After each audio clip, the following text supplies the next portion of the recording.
Yorùbá ní ìran mi ò kì í ṣe ìran Lárúbáwá ṣùgbọ́n mùsùlùmí ni mí.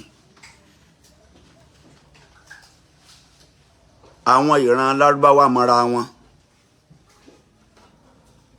àwa ìran Yorùbá a mọ́ra wa, àwọn ìran Ìgbò wọ́n mọ́ra wọn, àwọn ìran Haúsá wọ́n mọ́ra wọn, àwọn ìran Fúlàní wọ́n mọ́ra wọn. Kí ni rísìn tí màá fi sọ ìran mi nù? Torí pé mo sọ̀rọ̀ kan níje lò, àwọn kan ti bọ́ sórí social media, wọ́n ti ń sọ kátikàti. Ẹni tó bá fẹ́ dìbọ́ǹkì ọ̀rọ̀ tí mo sọ, ululẹ̀ àlìbábì nìkan ló lè gbọ́n tí mo sọ yé. Wà má yásà kárù ìlà ululẹ̀ àlìbábì.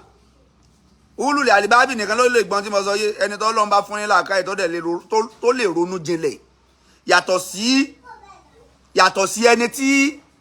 ẹ̀sìn ti bò lórí, tó ti bò lọ́pọlọ, tó ti bò lójú. Yàtọ̀ sí ẹni tó jẹ́ pé selective hearing nìkan ló ní. Àwọn kan bẹ tó jẹ́ pé selective hearing làwọn náà ní, wọn à ṣetán láti gbọ́rọ̀ míì yàtọ̀ sí tí wọ́n fẹ́ ti wọn yẹn. That is what they call selective listener. Àwọn selective listener nìyẹn. Ó ní ntọ́ fẹ́ gbọ́ yẹn tó bá ti sọ kò ní gbọ́ gbogbo tó ń sọ mọ́. Ṣùgbọ́n ẹni tó jẹ́ pé kì í ṣe selective listener, tọ́mọ tó ń ṣe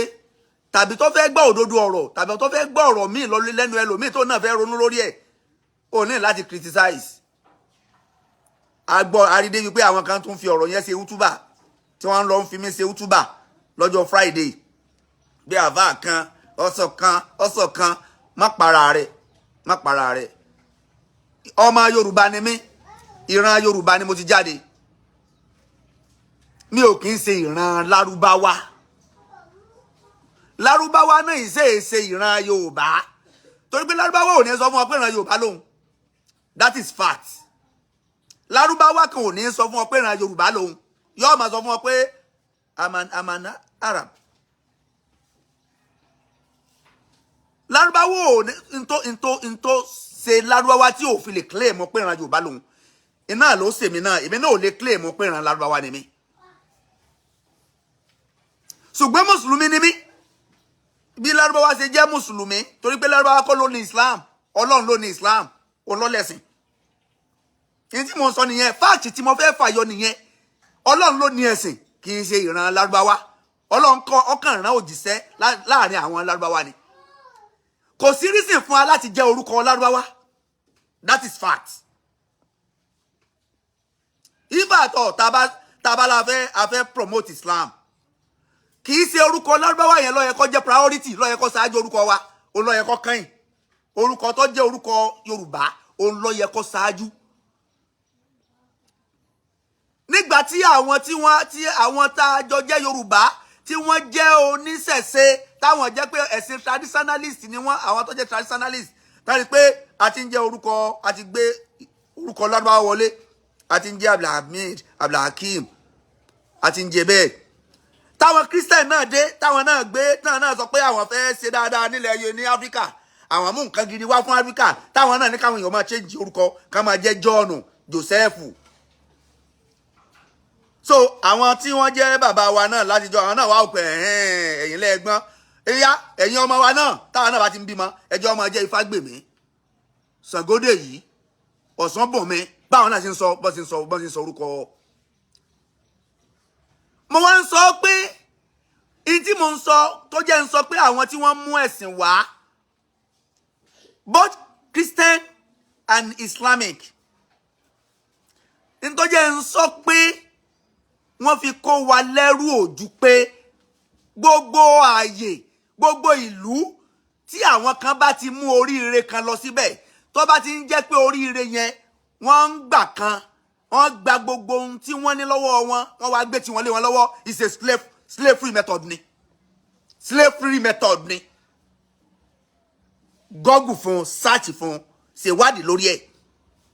Slavery method ni. Gbogbo ìlú tí nísìn Nàìjíríà nísìn a fẹ́ gbé nǹkan kan lọ sílùú kan. Ká sọ pé for instance, ká sọ pé a fẹ́ gbé bá ṣe fẹ́ fún àwọn Benin Republic bá ṣe fẹ́ fún wọn níná níjò ní tàbí ká sọ pé bá ṣe fẹ́ fún àwọn Ghana níná níjò ní àwa sọ fún wọn ní Ghana pé ẹ̀yin Ghanaian o iná tá a fẹ́ fún yìí o ká tó lè fún yín ẹ gbọ́dọ̀ máa jẹ́ orúkọ tá ń jẹ́ ní Nàìjíríà orúkọ títí ẹ gbọ́dọ̀ jẹ́ mọ́ orúkọ tá ń jẹ́ ní Nàìjíríà yẹn ẹ gbọ́dọ̀ máa jẹ́ bá a ṣe ń wọṣọ ní Nàìjíríà ẹ gbọ́dọ̀ máa wọ̀ bá a ṣe ń mọmi ní Nàìjíríà ẹ gbọ́dọ̀ máa ṣe. It's a way of colonization. Tí wọ́n bá ti gbogbo ààyè tí wọ́n bá ti ń change orúkọ àwọn tí wọ́n ní ààyè òní sí orúkọ àwọn tí wọ́n wá bá wọn bẹ̀ slavery method ni wọ́n ń pè é slavery method ìmọ̀nilẹ́rú ni wọ́n ń pè é because àwọn tí wọ́n kó Áfíríkà lẹ́rú wọ́n á lo ọ̀nà méjì láti kó wa lẹ́rú bí ojú pé wọ́n ṣe tán láti change èdè wa wọ́n wá láti wá change èdè wa wọ́n wá láti wá change ìwọṣọ wa wọ́n wá láti wá change èdè wa wọ́n wá láti wá change orúkọ wa wọ́n wá láti wá change orúkọ wa kò sí tó ṣe orúkọ wa náà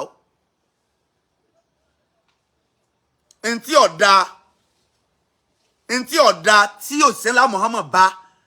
láàrin àwọn ará ilẹ̀ Mẹ́kà àti àwọn ará Mádínà ló change àwọn tó dáa tí wọ́n ń ṣe ànábì ọ̀fọwọ́ kan kò change ẹ̀ why changing our names ànábì ọ̀fọwọ́ kan if at all we wanted to promote gbogbo ọ̀nà la fi ń promote èmi tí mo ń sọ ẹ mọ yí ọ̀nà tí mo fi ń promote Islam ni àkọ́kọ́ náà mo jẹ́ àáfà àti nǹkan ọmọ ń kéwú tó jẹ́ pé priority rẹ̀ kọ̀ọ̀kan ọmọ ń kéwú ni kódà ilé ìkéwú mo wà presently àmọ́ kéwú rè àmọ́ kéwú rè mi sábà tó títí ranù ń bẹ ni mi ò ráyè ranù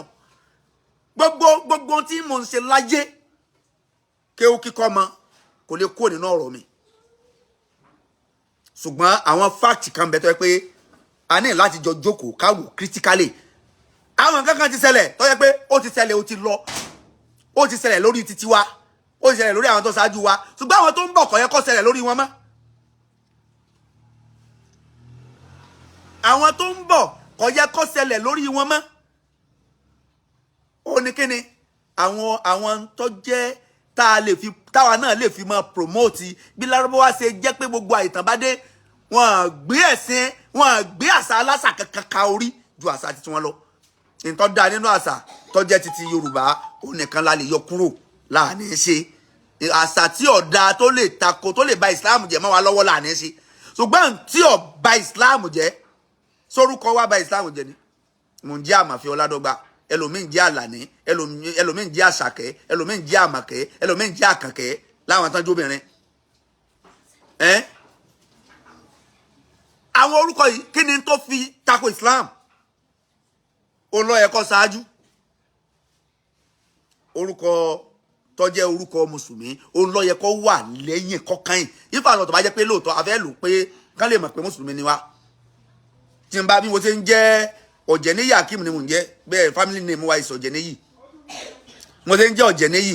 Akeem nẹ́sìn Ọ̀jẹ̀níyì Àmàfẹ́ lọ́yọ̀ ṣáájú ó yẹ pé Ọ̀jẹ̀níyì Àmàfẹ́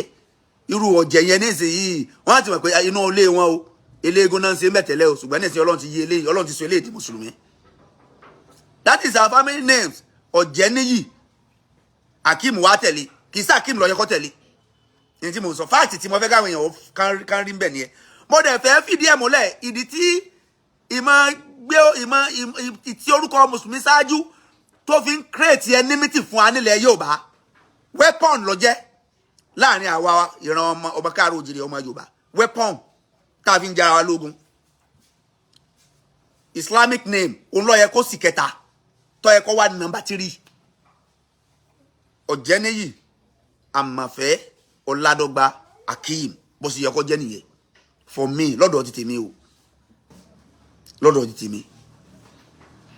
Ọ̀jẹ̀níyì Àmàfẹ́ Ọládọ́gba Akeem Oyèwálé Àlàní Karim bó ṣe yẹ kó jẹ́ nìyẹn.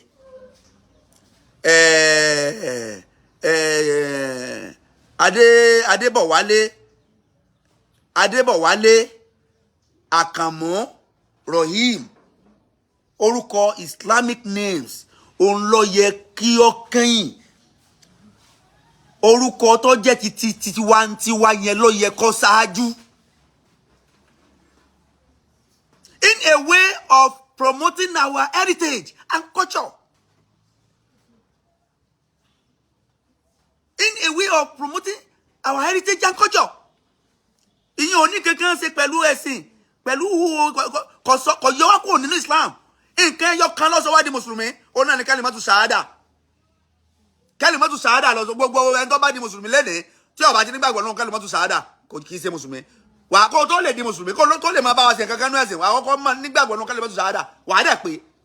Lẹ́yìn rẹ̀, ló pẹ́ sí Islam márààrún ló tó dọwọ́ ẹnì kọ̀ọ̀kan wa ló ń kálukú tó ni yóò lẹ́yìn Mùsùlùmí yóò tó máa ṣiṣẹ́ tọ òpẹ́ sí Islam márààrún.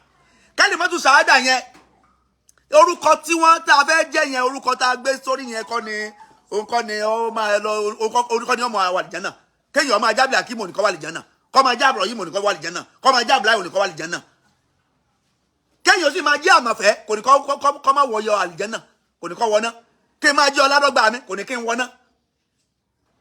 Kéèyàn máa jẹ́ Àlàmú kò ní kọ́ wọná. Kéèyàn máa jẹ́ Àkànkẹ́ kò ní kọ́ wọná. Kéèyàn máa jẹ́ Àṣàkẹ́ wọ́n ti gé létí lọ kò ní kọ́ wọná. Kò ní kọ́ wọná. Torí pé má àsọ bẹ́kà mí ní asánà tí lọ́lọ́wọ́ bá sọ ní Al-Qur'an ká lọ wo Suratu Nizai. Suratu Nizai bẹ́ẹ̀ verse 78 or 87. Má àsọ bẹ́kà mí ní asánà tí ń fàmínà láàyè lọ́lọ́wọ́ bá sọ bẹ́ẹ̀. Ọlọ́run ní ntọ́ba ti báyìí ní dáadáa fàmínà láàyè látọ̀dọ̀ Ọlọ́run ló ti wá. Wà má àsọ bẹ́kà mi ń ṣe yí àti ń fàmí náà fùsíkà ìntọ́ba báyìí láburú ọwọ́ ara yín lẹ fi fà á. Ọwọ́ ara yín lẹ fi fà á. Wà má àsọ bákà mi ń ṣe yí àti ń fàmí kíni fàmí náà fùsíkà. Má àsọ bákà mi ní asànà tí ń fàmí náà láàyè. Gbogbo ń tọ́ba ṣe tọ́ba ṣẹlẹ̀ sí ní dáadáa àtọ̀dọ̀ Ọlọ́run nìyẹn ti wá. Ṣùgbọ́n wà má àsọ bákà mi ń ṣe yí àti ń fàmí náà fùsíkà ìntọ́ba aburú tọ́ba ṣẹlẹ̀ sí ẹ ti mọ̀ pé ẹ̀yin lẹ kírètì ẹ̀ fúnra yín. Kí ló dé tá a mọ̀ kírètì wàhálà fúnra wa nígbà tó a ti fi orúkọ yẹn kírètì wàhálà fúnra wa. Bí àwọn kírísítẹ́nì ṣe ń sọ orúkọ àwọn tó ń sọ orúkọ kírísítẹ́nì táwọn fẹ́ jẹ́ orúkọ Yorùbá mọ́ tó yẹ pé bíi John, Joseph, Patrick, Sunday, Philip, Samuel, Mike, Janet, ọmọ Yorùbá bí wọ́n ṣe ń jẹ yẹn táwa náà ń jẹ́ Abdullahi, Abdulrahman, àti create enmity fúnra wa nílẹ̀ Yorùbá. Màá sọ reason tàbí create enmity fúnra wa o. Màá wá sọ story kan, story yẹn tí mo fẹ́ sọ yìí ni màá fi ni mo fẹ́ ẹni ọba ní kí làákàyè kó máa fi làákàyè bá story yẹn lọ. Ẹ̀ẹ́dì pa àti create problem fúnra wa. Torí pé orúkọ yẹn àríra wa nírìírí pé ìran kan náà ni wá mọ́. Tí John bá pàdé Abdullahi kò ní rí Abdullahi ò ní rí John nírìí pé àwọn ti ẹ̀jọ̀ kanra níbi kankan. John ò ní rí Abdullahi nírìí pé ọmọ Yorùbá jọ ọ̀nà méjèèjì o. John bóyá Àlàmú ní ń jẹ́, Abdullahi bóyá Àkànmú ní ń jẹ́. Àlàmú, Àkànmú, John ń jẹ́ Àlàmú, Abdullahi ń jẹ́ Àkànmú. Ọmọ Yorùbá jọ làwọn méjèèjì o. Ṣùgbọ́n torí orúkọ Abdullahi ti rí John, ó ti rí pé John ṣe Christian. John náà ti rí Abdullahi pé Abdullahi ṣe Muslim. Ó dẹ̀ ṣẹlẹ̀ sí bàbá wa kan tó jẹ́ pé torí pé wọ́n ń jẹ́ orúkọ Mùsùlùmí ni ó jẹ́ ká fún wọn níṣẹ́. Ìgbà tí wọ́n tó change orúkọ wọn kúrò ní Mùsùlùmí náà tó fún wọn níṣẹ́. Torí pé ẹni tó fẹ́ fún wọn níṣẹ́ tó jẹ́ ọ̀gá iléeṣẹ́ Christian ni, ọmọ Yorùbá ni o. Yorùbá ni ẹni tó nílé tó wà ní tó jẹ́ director tó wà níbi iṣẹ́ ètò iṣẹ́ tó yẹ kó fún ọ níṣẹ́ yẹn o. wọ́n wá lọ gẹ́gẹ́ bí ọmọ mùsùlùmí wọ́n fẹ́ gbaṣẹ́ wọ́n apply orúkọ tó wọ́n ń jẹ́ tó jẹ́ orúkọ wọn àkọ́kọ́ ó jẹ́ muslim name ẹni tó fẹ́ fún jẹ́ christian ẹni ẹ bá tó wọn pé ọgbọ́dọ̀ ṣe kẹ́ni ọgbọ́dọ̀ lọ change orúkọ yìí tó bá fẹ́ gbaṣẹ́ ń bì tó bá ti change orúkọ yìí ò ní gbaṣẹ́ ọmọ yorùbá sọmọ yorùbá nìyẹn o ẹ wo eléyìí ti ṣẹlẹ̀ sọ́pọ̀lọpọ̀ àyìnmọ́ yé èèyàn tó jẹ́ pé ọmọ mùsùlùmí tó fẹ́ gbaṣẹ́ lọ́dọ̀ christian yẹn ò rí ní rí pé ọmọ ìyá mi náà ni yorùbá ni ó prefer kó fún ọmọ yíbò tí kìí ṣe yorùbá kó fún oníṣẹ́ yẹn ní dèdè pé yẹn ti ń jẹ́ orúkọ tó jẹ́ orúkọ christian tó jẹ́ pé christian lélẹ́yìí ẹni christian ìbá jẹ́ ẹ̀yà mi wọ́n prefer kan fún oníṣẹ́ yẹn dànkan fún yorùbá tó jẹ́ ọmọ ìyá tó jẹ́ ẹ̀jẹ̀ wọn tó jẹ́ ìran wọn just because of religion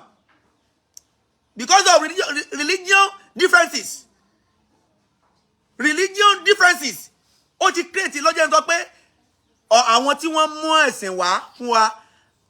tá mú ẹ̀sìn wọ Áfíríkà kì í ṣe àwọn àfáà wa tí wọ́n kọ́ wa ní kéwu ara o kì í ṣe àwọn àfáà wa tí wọ́n kọ́ torí pé tó ń sọ yìí ó affect àwọn àfáà tó kọ́ wa ní kéwu náà àwọn tí wọ́n mú ẹ̀sìn wọ Áfíríkà ọ̀pọ̀lọpọ̀ wọn ò ní intention pé wọ́n mú ẹ̀sìn wá sẹ̀sàn intention pé wọ́n wá kó alẹ́rú ni wọ́n ní fact tí mo fẹ́ ká yọ ọ́nbẹ̀ nìyẹn intention pé wọ́n wá kó wa lẹ́rú tí ó bá jẹ́ bẹ́ẹ̀ ni why changing our names our good names why changing our good names kí ló dé ṣe orúkọ tá à ń jẹ́ yẹn ọ̀dà ká tó máa jẹ́ orúkọ mi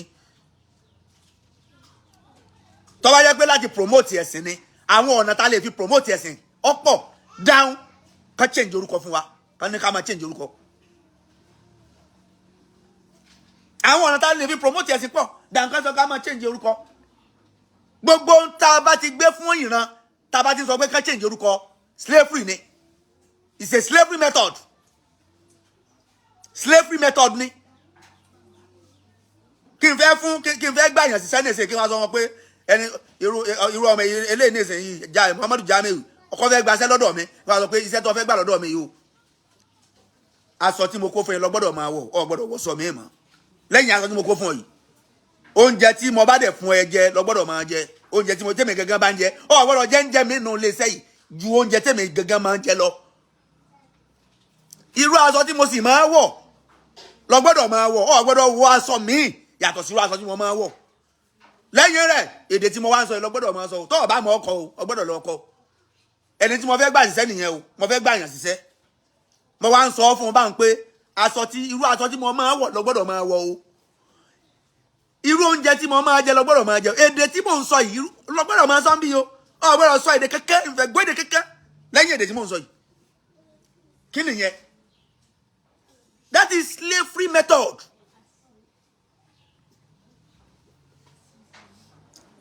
method ẹ dákun aṣọ tí ẹni yẹn ń wọ̀ ẹni tí mo fẹ́ gbà yìí sẹ́ aṣọ tí ń wọ̀ kí ló dé kí ló ṣe aṣọ yẹn sásọ yẹn o Ọlọ́run ló sọ pé òun ò fẹ́ aṣọ yẹn ni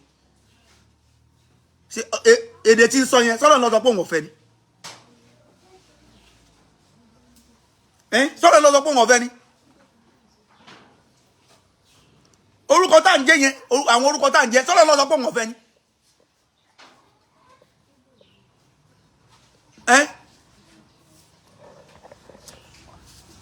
n tí mo ń sọ yìí àwọn alásìgbọ́ nìkan náà ni ọ̀nà ilé understand mi àwọn alásìgbọ́ àwọn ọmọ kéékèèké gan understand tí mo ń sọ nǹkan ẹyọ kan tọ́lọ́run bá fẹ́ lọ́dọ̀ wa òun náà ni bá a ṣe jẹ́ mùsùlùmí ìjẹ́ mùsùlùmí wa orúkọ wa kọ́ lọ́lọ́ Ọlọ́run nídìí orúkọ rẹ̀ Abdulakeem tó ń jẹ́ Ọlọ́run nídìí ẹ̀ Abraham tó ń jẹ́ Ọlọ́run nídìí ẹ̀ Abraham tó ń jẹ́ Ọlọ́run nídìí ẹ̀ ìtọ́lọ́ ní ìlọ́dọ̀ rẹ sọ́ọ̀mà tọ́lọ́ ní ìlọ́dọ̀ rẹ iṣẹ́ rẹ àti ìsinlọ́run rẹ ní sọ́ọ̀tù bá kọ́ra Ọlọ́run dídí sọ́ọ́ bẹ̀ pé walladina amanu wa amilu solihati ulaika ashabul jannati hum fiha khaliduna àwọn tí wọ́n gbọ́ lọ́n gbọ́ wa amilu solihati tọ́jẹ̀ pé wọ́n á ṣe nǹkan míì jùṣẹ́ rẹ lọ ulaika àwọn yẹn la lè pè ní ashabul jannati a lè pè ní àwọn ìjọ tí wọ́n ṣe kíni tán jẹ́ àwọn ìjọ àlìjẹ́nnà àwọn fi ara ìdọ̀ tán dẹ̀ pẹ̀ ń bẹ̀ tán pẹ̀lú àlìjẹ́nnà yẹn tán máa pẹ̀lú àlìjẹ́nnà yẹn orúkọ sí wá di kò sí tá a lè fi secure heritage wa first thing tá a lè kọ́kọ́ fi secure heritage wa ní orúkọ èèyàn mélòó ní jẹ́ àlàmú mọ́ ẹlòmíì ọmọ oríkì rẹ̀ oríkì tí wọ́n sọ ẹlòmíì ọmọ ẹlòmíì ọmọ oríkì tí wọ́n fún oríkì tẹ́lòmíì ń jẹ́ lẹ́yìn sọ́ọ̀nì ìmọ̀ ẹ̀ tí ń jẹ́ àti orúkọ tí wọ́n sọ bóyá Abdullahi ní jẹ́ bóyá Adédìran Abdullahi kò tún mọ orúkọ méjì tó ń jẹ́ lẹ́yìn rẹ̀ mọ́ ó ń jẹ́ Abdullahi is an Arabic names àwọn Lárúbáwá ni wọ́n deserve kí wọ́n jẹ́ jù wá lọ àwa náà lè jẹ́ Abdullahi ṣùgbọ́n kò ní í jẹ́ orúkọ àkọ́kọ́ ká gbé sẹ́yìn pátápátá ni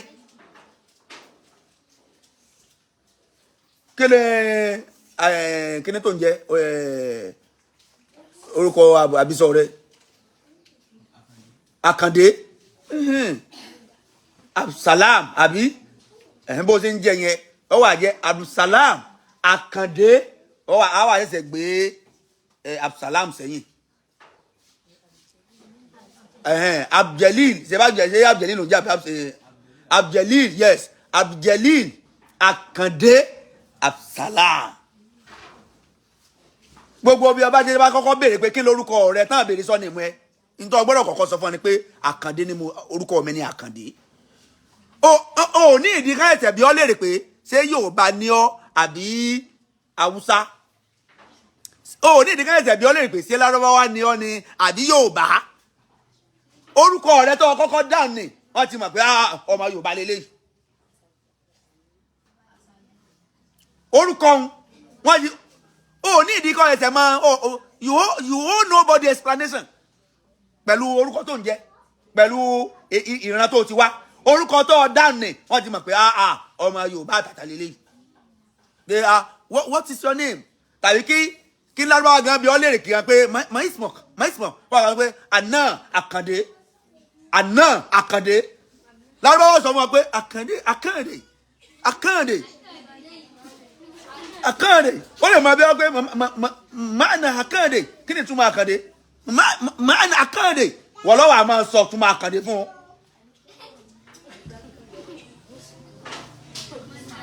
Àmọ̀fẹ́ kọ́ni Lárúbáwá bí mi lè rìn ẹsẹ̀ pé maismok ya Sheikh maismok àná Àmọ̀fẹ́ Ọ̀làdọ́gba tó bá bí pé máàna Àmọ̀fẹ́ máa yọ pé Àmọ̀fẹ́ ẹni wọ́n yẹ pé tí gbogbo ayé bá ti mọ̀ ọ́n máa fẹ́ ni ẹni wọ́n yẹ pé tí gbogbo ayé bá ti mọ̀ ọ́n wàá kàn sá máa fẹ́ ni inú rẹ̀ ọ̀sá máa dùn sí ni. That is how it's supposed to be. That is how it's supposed to be. Ó sì yẹ kó rí nìyẹn. Your first identity, our first identity is our names, our indigenous name.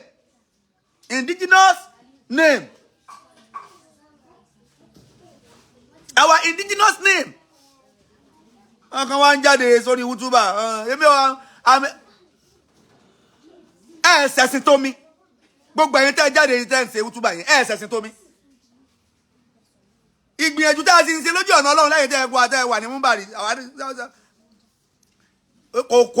kò wo èmi láti jẹ́ ìmáàmù ni láti ṣe jẹ́ ìmáàmù mọ́sáàsì ni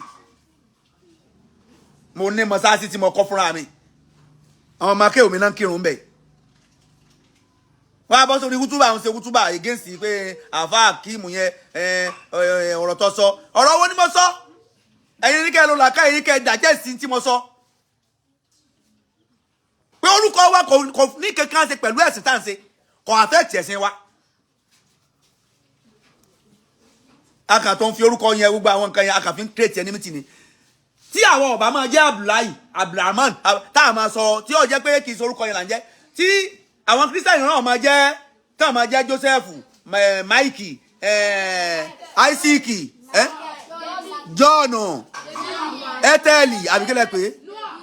Noah David Johnson táwọn náà máa jẹ́ bẹ́ẹ̀ tá a bá pàdé ara wa a ní ríra wa gẹ́gẹ́ bí ọ̀tá because ò ní mọ̀ kò sí tó kàn ṣé ní Amẹ́ríkà ṣé kò sí mùsùlùmí bẹ́ẹ̀ ni mùsùlùmí àti kírísítẹ́nì ó pàdé wọn àdẹ̀ ní mọ irú ẹ̀sìn tó ní kálukú ń ṣe n ti ń jẹ́ ìsìn lọ́hùn láàrin ìwà àtọ́lọ́run rẹ lọ́wọ́ náà o lè máa forí sọlẹ̀ kọ́ máa sin lọ́wọ́ kọ́ lọ sọ pé kọ́ kí n ṣe ọwọ́ rẹ ọmọ dà kọ́ lọ́ ọmọ gbà kọ́ ọmọ jẹni rẹ lọ́dọ̀ Ọlọ́run ṣé kásà ṣe hàn pé káyé ọmọ pàǹkìrùn ṣé ni lọ́lọ́run ọba ó fi mọ̀ pé ẹni yìí ẹni mi ni ara ìṣàṣe hàn pé mo fẹ́ gbé orúkọ mo fẹ́ kọ́ mọ̀ pé àṣẹ alikẹ́bí alimujamjam alimutomtom alimukapkap Muhammadu Jamiu kíní kan ọwọ́ fúnra rẹ ní àwọn alákọ̀ọ́bù tó lágbára o alimutomtom alimusutsut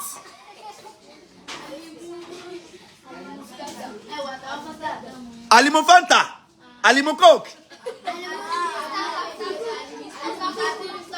so ṣé ìyẹn gbogbo orúkọ yẹn ọ̀sán adé ní eré níwájú Ọlọ́run ilá lẹ́dínà àmẹ́nu wà á mẹ́lú sọ́ọ̀lì hàt tó o bá ti nígbàgbọ́ in tó kù tọ́lọ́run fẹ́ wò ní sẹ́rí kọ́ọ̀dẹ̀ àti ìbádà rẹ̀ gbogbo orúkọ tó bí àyẹn tó ń jẹ́ yẹn ọ̀kan lọ́run àti wà torúkọ rẹ̀ inú náà ní sùà ju àlọ́bàá rẹ̀ inú náà tó o bá ti tọ́lọ́run bá fẹ́ orúkọ kọ́ láàbì sẹ̀sìn ìpayọ̀ Ọlọ́run láàbì sẹ̀sìn that is what I'm trying to coin out orúkọ kọ́ láàbì sẹ̀sìn àìmọye ọmọ mùsùlùmí tí ń jalè àìmọye ọmọ kìrìsìtẹ́nì tí ń jalè tó gbé màtọ́ jẹ́ pé amúrọ̀bà ni tó ń ba tèèyàn jẹ́ ṣe àwọn Boko Haram kí náà pera wọn ṣé bí mùsùlùmí náà pera wọn kí ló tó ń jìnnìyàn yóò tán pààyàn bó ṣe yẹ pé ìsara wa ṣe bá ọ̀pọ̀lọpọ̀ Boko Haram orúkọ wo náà ń jẹ́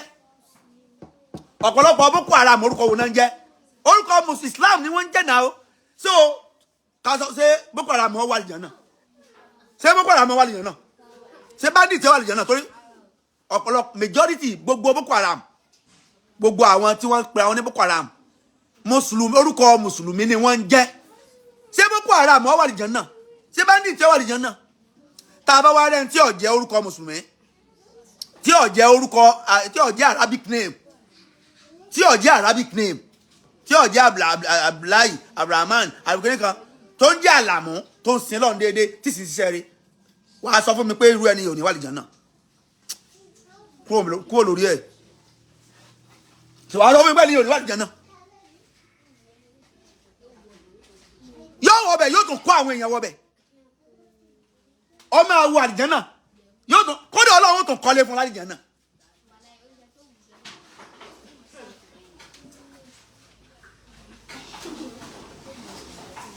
ìdí mò ń try láti sọ tí àwọn èèyàn yìí tí wọ́n fẹ́ try láti gbọ́ lọ́jọ́ ń sọ pé ululẹ̀ alibab nìkan ló máa gbọ́ mi yé àwọn tí wọ́n ní làákàyè tí ọpọlọ wọn ò dojú dé àwọn tí wọ́n ṣe extremist because we have an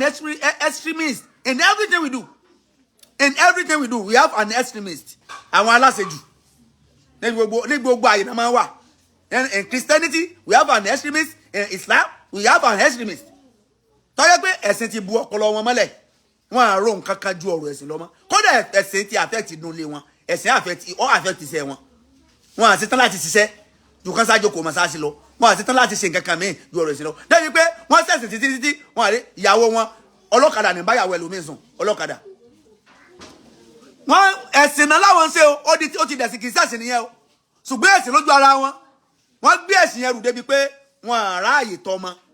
wọ́n àráàyè tọ́jú ilé àwọn gbọ́n àráàyè tọ́jú ara wọn eyín ẹlòmíì ti dín pẹ̀tà dájú àráàyè fọnú ànábì ó lè ní sànábì lo brush ni kò bá ní lo brush ó lè ní ànábì lo brush ẹ̀ẹ̀kan lọ́sẹ̀ kódà ẹlòmíì lè sọ pé ẹ̀ẹ̀kan lọ́dún lànábì máa fọnú olúwàbà máa fọnú lẹ́ẹ̀kan lọ́dún.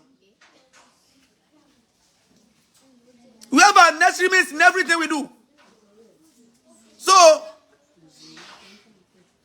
I'm saying this in order to clear myself. Mùsùlùmí ni mi ò kí mi dẹ́ ṣe mùsùlùmí ọlọ́bẹ̀ yọ.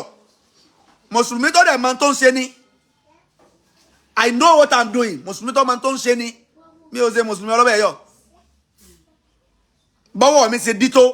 Akọ́mọ ní kéwù ni mí. Àfáà tí ń kọ́mọ ní kéwù ni mí. Ṣùgbọ́n òdodo ọ̀rọ̀ kò pé méjì. Àwọn àìṣe kan ti wà tó jẹ́ pé àwa tá ń sọ̀rọ̀ yìí àti jìn sí already. Báwo làwọn tí ń bọ̀ lẹ́yìn ò ṣe ní jìn sí? Nínú tó sì dá ni, tó dáa fẹ́sìn, tó dáa fún ìran wa, kò bẹ̀sìn jẹ́. Ó dẹ̀ máa promote ìran Yorùbá. Òun náà ni orúkọ yẹn nínú tèmi rí. Báyìí. Orúkọ yẹn. Nínú tí mo rí báyìí orúkọ yẹn. Wà jẹ́ orúkọ Mùsùlùmí, ṣùgbọ́n jíjẹ́ orúkọ Mùsùlùmí tá a máa jẹ́ ká má jẹ́ kó borí orúkọ tó tí ó jẹ́ orúkọ tiwantiwa tó jẹ́ orúkọ ìsàmì wa tó jẹ́ orúkọ tí gbogbo ayé ò fi mọ̀ pé lágbájá ọmọ Yorùbá ni. Nǹkan kọ̀ọ̀kan fi mọ náà ràn tó ti wá lórúkọ tó bá dá. Èèyàn kan dé lé kéwòn nìsín kéèyàn kan máa bọ̀ lé kéwòn nìsín kọ́ wá wọnú lé kéwà ní Mr. Man, what do you want? What is your name first? Kọ́ wá ní I'm Chinedu. Ṣé ẹ ti mọ̀ pé ọmọ kíni? Ọmọ kíni? Can you imagine? Ẹni bá ti ń jẹ́ Chinedu ọmọ kíni? Ọmọ Igbo. Kéèyàn kan máa bọ̀ nínú ilé kéwòn nìsín yìí. Kọ́ wọlé kọ́ sálámà kí n dá sálámà ẹ̀. Kọ́ wá ní Mr. Man, what is your name? Kò ní I'm Ahmed Musa. Ọmọ ta nìyẹn? Tí ó bá jẹ́ Fúlàní yóò jẹ́ Haúsá. Ẹ ti mọ ìran tó ti wá. Ó ti clear. Kò ní ìdíkẹ́ ẹsẹ̀ mọ bí lè rè pé you are from where?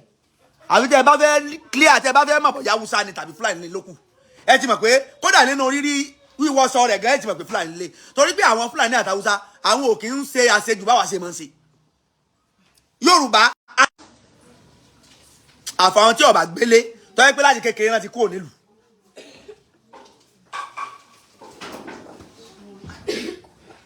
The same thing náà táwa Yorùbá náà bá dá àyè kan tá a dá àyè kan tán bá béèrè orúkọ rẹ orúkọ tó yẹ kó kọ́kọ́ dá tán fi mọ̀ pé ọmọ Yorùbá ni ó náà ni indigenous name rẹ ló jẹ́ máa sọ pé indigenous name yẹn ó yẹ kó ṣáájú orúkọ Lárúbáwá tá ń jẹ́. Àkànní gbé orúkọ Lárúbáwá kárí bí àràárà ẹlòmíì ọmọ oríkìtì yẹn fún kò mọ́ ọmọ méjì kìlọ̀ oríkì tó ń jẹ́ can you imagine ọmọ tó bá délé kọ́ lọ béèrè ẹ kì í ní oríkì lọ́dọ̀ títí òkè àwọn òkè ṣe ó dà pé bóyá Yorùbá náà kà yín mọ́ náà bóyá Yorùbá náà kà yín mọ́ kí ló oríkì tiẹ̀ Rihanna Adùkẹ́ is a good name. Adùkẹ́ ẹni tí àwọn èèyàn ń dùn láti kẹ́. No, that is the meaning. Ẹni tí gbogbo èèyàn fẹ́ kẹ́ gbogbo ayé ló fẹ́ kẹ́ ṣé kìí sorúkọ gidi nìyẹn. Ẹni tí gbogbo ayé nígbà tí pé ta lóríkì rẹ̀ ń jẹ́ orí ibú ń bì. Kò sí náà o. Ta lóríkì rẹ̀ ń jẹ́ Adùnsá fún bì. Kò sẹ́ni tí ń jẹ́ bẹ́ẹ̀. Gbogbo oríkì tá ń jẹ́ tó jẹ́ oríkì titiwa tó jẹ́ indigenous name tí wọ́n sọ wá orúkọ gidi ni.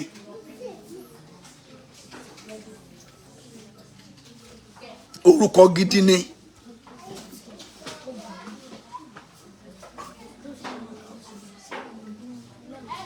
Wọ́n ti fi ẹ̀sìn ó ti di weapons tá a fi ń fight láàrin àwọn ọmọ Yorùbá láàrin ara wa. Tá a bá ti rí téèyàn kan bá nídìí nǹkan kan tí nǹkan yẹn sì ń bẹ lákàtà wa. Ṣùgbọ́n torí pé àwa jẹ́ Mùsùlùmí tẹ́niyẹn wá tí bóyá ó fẹ́ kódà bóyá ìfami lásán lẹ́lòmíì fẹ́ yá ládùúgbò ìfami ló fẹ́ yá. Inú ilé tán ti wá nífàmì ọwọ́ àlọ́ ọbẹ̀ fẹ́ yá wa ní wá ń bí kí lórúkọ tiẹ̀ and Abdulhamid ni mo nje ifá mi wá ti jodo lánàá ifá mi en benu le o àwọn ti jafa mi yẹn sódò lánàá torí pé ó kórìíra mùsùlùmí bóyá èèyàn kan ti hàn lè mọ̀ rí tó jẹ́ mùsùlùmí tí ó mọ̀ pé àwọn tó dá sí pọ̀ nú mùsùlùmí bóyá ti gbà yín lójú wo pé gbogbo ẹ tó bá ti jẹ́ mùsùlùmí tó bá ti rí báyìí òun ní ṣe dáadáa sí mọ́ báwo ni ó ṣe wá mọ̀ orúkọ yẹn ni àwọn bo ẹlòmíì torí Boko Haram ti pààyàn kiri lẹ́lòmíì ṣe kórìíra mùsùlùmí ó ti ẹlòmíì kórìíra mùsùlùmí débi pé ó ti rí gbogbo mùsùlùmí gẹ́gẹ́ bí Boko Haram pé àwọn mùsùlùmí májè ń bá wọn ṣe o wọ́n máa pààyàn ní o wọ́n máa pààyàn ní o wọ́n máa pààyàn ní o ẹni tó lọ yáfa mi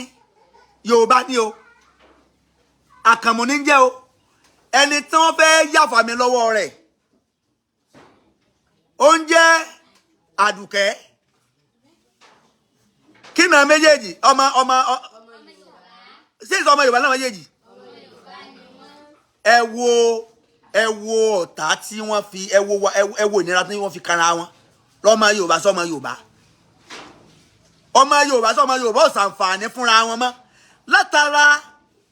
religion differences látara religion differences ọ̀pọ̀lọpọ̀ ilé iṣẹ́ nílẹ̀ Yorùbá lénìí tó bá ti lè já sí pé àwọn Christian ni wọ́n dominate ẹ̀ wọ́n allow mùsùlùmí láti wọbẹ̀ gbogbo application tí mùsùlùmí bá kọ wọ́n máa gbé sábẹ́ tébù báyìí ni ọdọọjọ́ tó bá tó rí ọmọ Christian tó bá tó kọ application náà tó fún níṣẹ́ wọ́n máa sọ pé àwọn ṣiṣẹ́ lórí ẹ̀ ni wọ́n dẹ̀ nídìí ẹ̀ ń tán fẹ́ gbà ṣùgbọ́n wọn ṣetán àwọn fẹ́ gba mùsùlùmí gbogbo mùsùlùmí tí ń kọ application Yorùbá ni o mùsùlùmí tí ń kọ wọ́n wá prefer kí wọ́n fún ọmọ Yíbò tó jẹ́ Christian níṣẹ́ dá mùsùlùmí tọ́jú ọmọ ìyá wọn because of religion differences bẹ́ẹ̀ náà ní sẹ́yìn sẹ́yìn lọ́dọ̀ mùsùlùmí náà àwọn àyè kan ń bẹ tó jẹ́ pé Kristẹni tó kájú rẹ̀ ó lè wà níbẹ̀ àwọn iléeṣẹ́ kan ń bẹ ní nkíà mùsùlùmí tó jẹ́ pé Kristẹni tó kájú ẹ̀ ó lè ọmọ Yorùbá tó kájú ẹ̀ ó ń bẹ tó dẹ̀ ti kọ application tó dẹ̀ ń wáṣẹ́ kiri tí yé dẹ̀ ní ìdí sẹ́yìn tó dẹ̀ kájú àyè yẹn ṣùgbọ́n torí pé ó débẹ̀ wọ́n bi léèrè pé kí lorúkọ yín mà kí lorúkọ yín sà wọ́n ní pé John lorúkọ mi àbí Deborah ni mò ń jẹ́ ṣe àgbẹ̀ tí bá ń jẹ́ Deborah kò ní ìdíkẹ́ ẹ̀tẹ̀ bi léèrè pé are you a Christian or Muslim mọ́ ẹni ó bá ń jẹ́ John kò ní ìdíkẹ́ ẹ̀tẹ̀ bi léèrè pé are you a Muslim or Christian mọ́ orúkọ tó rọra dáhùn ó ti rọra fẹ́ẹ̀lì nínú ọkàn rẹ̀ yóò ti sọ nínú ọkàn pé ìwọ ó ti fẹ́ẹ̀lì orúkọ lásán lẹlòmíì dání tó ti fẹ́ lọ gbaṣẹ́ tá ti fẹ́ẹ̀lì ẹ̀ wọn àti ìwo fáìlì ẹ̀ wò wọn àti gbogbo ọ̀fẹ́ kọ́ gba gbogbo gírèdì ayé wọn fẹ́ mọ̀ tó bá ti gbọ́ orúkọ rẹ̀ ó ti fẹ́ẹ̀lì tórúkọ rẹ̀ ó bá ti jẹ́ orúkọ ẹni tán fẹ́ kò sí bó ṣe lè gúdù tó wọn àní gbà ẹ̀ ṣiṣẹ́ a rí nínú ẹni tó jẹ́ mùsùlùmí tó ń di Christian torí pé ó fẹ́ gbaṣẹ́ tó di Christian torí pé ó fẹ́ gbaṣẹ́ because tí ó bá di Christian ni wọn ní fún níṣẹ́ yẹn kí ni tó bí orúkọ tí ń jẹ́ yẹn wọn fẹ́ gbọ́ bẹ́ẹ̀ náà ni ó ń bẹ́nu Kristẹni tó fẹ́ gbaṣẹ́ tó yẹ pé orúkọ tó ń jẹ́ yẹn olókóbá lọ́dọ̀ mùsùlùmí ẹ wo weapon tá a fi ń fight ara wa ọmọ aládé ọmọ Yorùbá lọ ní wọn làwọn méjèèjì o àtẹni tó fẹ́ fún yàn sí àtẹni tó fẹ́ gbaṣẹ́ Yorùbá jọ ni wọn o Yorùbá jọ ni wọn o ọ̀gá ilé iṣẹ́ tó fẹ́ fún yàn sẹ́ ọmọ Yorùbá ni o torí pé jẹ́ Kristẹni ọmọ Yorùbá ẹgbẹ́ rẹ̀ torí pé jẹ́ mùsùlùmí ó prefer kó fi iṣẹ́ yẹn síta fún ọmọ Yíbò tó jẹ́ Kristẹni ẹgbẹ́ rẹ̀ dáhùn kó fún ọmọ mùsùlùmí tó jẹ́ Yorùbá tó jẹ́ mùsùlùmí lọ.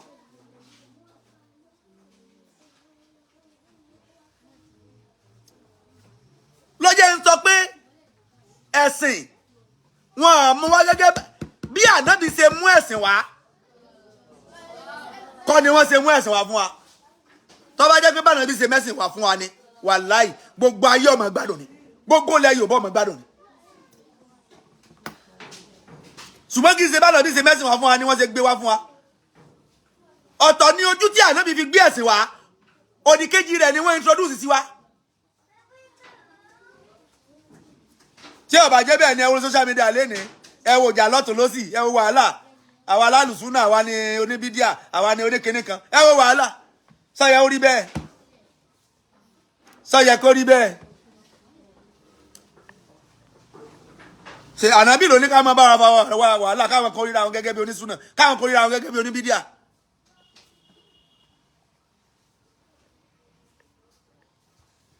wà máa yẹ́sà kárù ìlà hululẹ̀ halibad gbogbo ohun tí mò ń sọ yìí ẹni orí ẹ̀ bá pé tọ́lọ́ ń fún ní IQ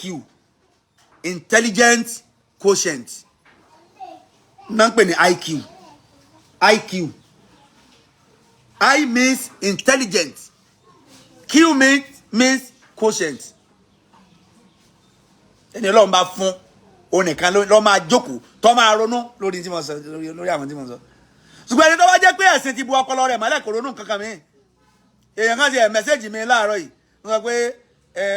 òun jẹ́ orúkọ láti lè promote ẹ̀sìn Islam ní torí ayé àti àlè ahira ṣe orúkọ lọ́kàn orúkọ rẹ pẹ̀lú ayé àti àlè ahira rẹ ìwọ má ṣe dáadáa kan olóyún orí àlè ahira ṣé o ṣe bí orúkọ lọ́lọ́run fi pín àlè ahira ṣé orúkọ tó ń jẹ́ yẹn lọ́lọ́run fi pín àlè ahira fún ọ they play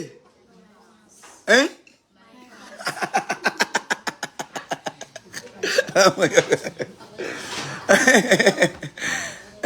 ṣé orúkọ lọ́lọ́run fi pín àlìjàn náà bọ́ jẹ́ orúkọ mùsùlùmí jù bẹ́ẹ̀ lọ tó bá ní sẹ́rí lọ́wọ́ kó ní dáadáa lọ́wọ́ kó ṣàǹfààní fáwọn èèyàn àtẹnitọ́ ọmọ inú ayé kó jẹ́ ìkẹ́ fún àdúgbò tó wà yẹn kó jẹ́ ìkẹ́ fún wọn kó má ṣe dáadáa láàrin àdúgbò tó wà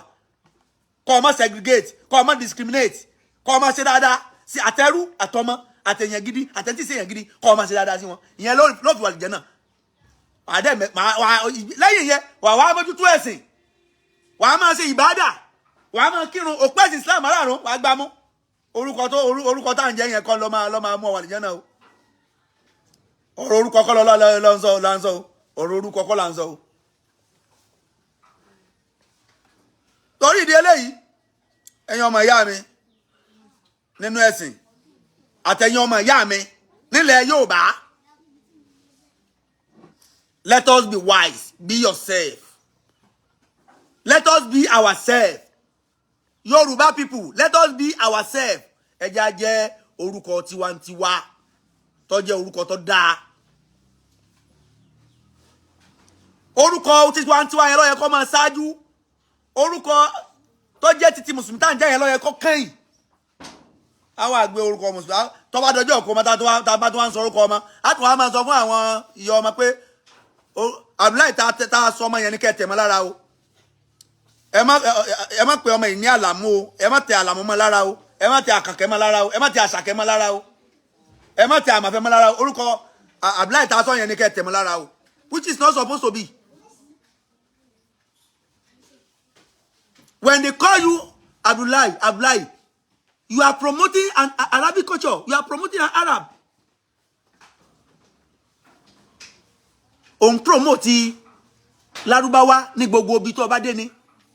Ìran tiẹ̀ ńkọ́. Ṣé ìran tiẹ̀ wá ṣẹrú ni? Kí ló ní tí wò lè promote ìran tiẹ̀ náà by your names? Nínú ọ̀nà tó lè gbà promote ìran Yorùbá, ó ní kó jẹ́ orúkọ Yorùbá. Kó jẹ́ kán mọ̀ pé ìran Yorùbá ni ẹ́. Ilẹ̀ Yorùbá ni mo jáde, ọmọ Yorùbá ni mí. Ó ní kán béèrè orúkọ rẹ ní gbogbo àyíkáyè kó sọ fún wa pé orúkọ ti tèmi ni Àlàmú, orúkọ mi ni Àṣàkẹ́, orúkọ mi ni Àkànmú, orúkọ mi ni Àjàní. Kí Lárúbáwá gan máa wò pé Àjàní, what is Àjàní? Ó ní màmá Àjàní.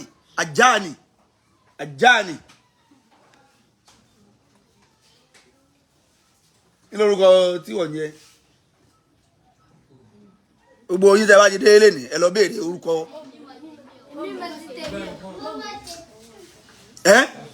kí lorúkọ títí wọ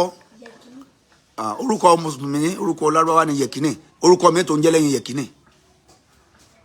kí lorúkọ títí ẹ bàbá tó ń dé orúkọ kíní nìyẹn kì í ṣe kí ni títí ẹ Àkànbí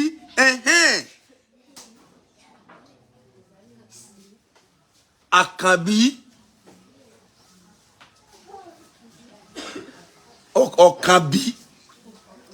Ọ̀kànbí ìwọ nìkan ni àwọn orúkọ sísọ yóò máa ní í ṣe pẹ̀lú sítórì ọmọ bọ́yọ̀ nìkan lọkùnrin tí ń bẹ láàrin ọmọ tí bá ìyá rẹ̀ bí tàbí bàbá rẹ̀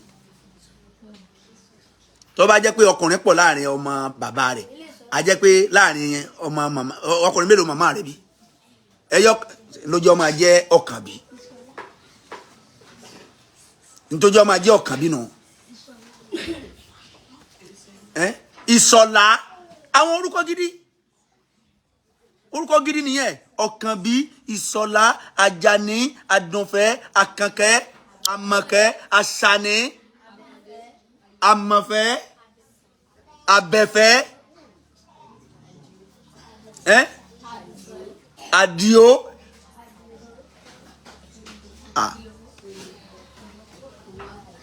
ní láti misquote mi ní láti misquote mi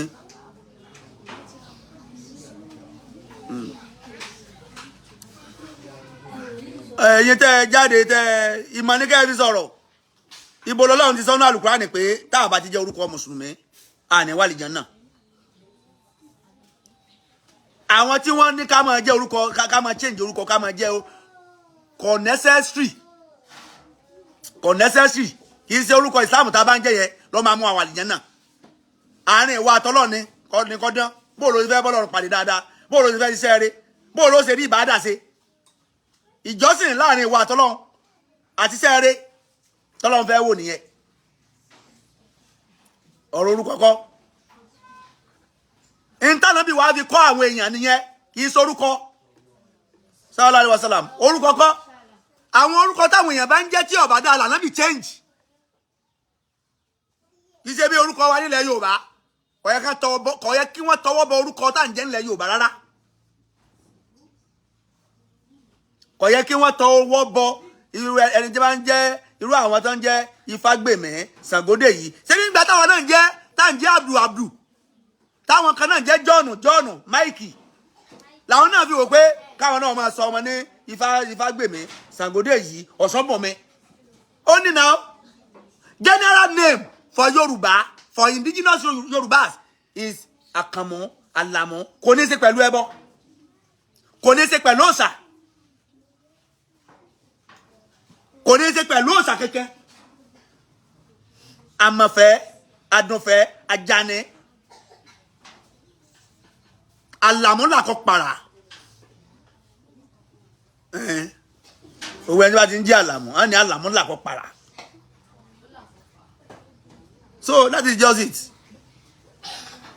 Ọlọ́run bá ó ṣe dáadáa fún wa ihdina siratal mustaqim ihdina siratal mustaqim ihdina siratal mustaqim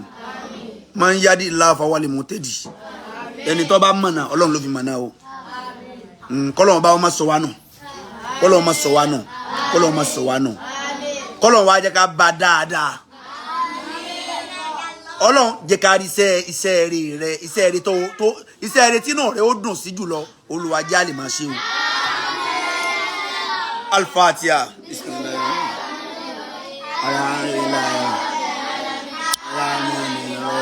Maliki yawmiddin iyyaka na'budu wa iyyaka nasta'in ihdina siratal mustaqim siratal ladzina an'amta alaihim ghayril maghdubi alaihim waladdallin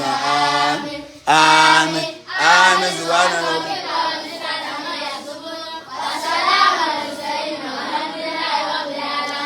gbogbo àwọn tí wọ́n ń wò wá káàkiri ayé àtọ́jú tí ó tún máa wo fídíò yìí Ọlọ́run dákun máa bá wa fi sọ̀rọ̀ sọ́yìn o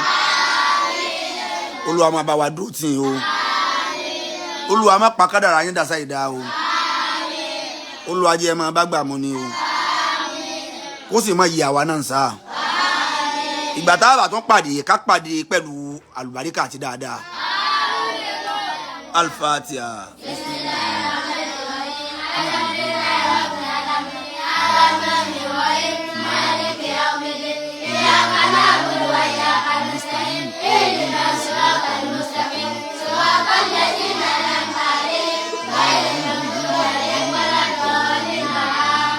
Amen.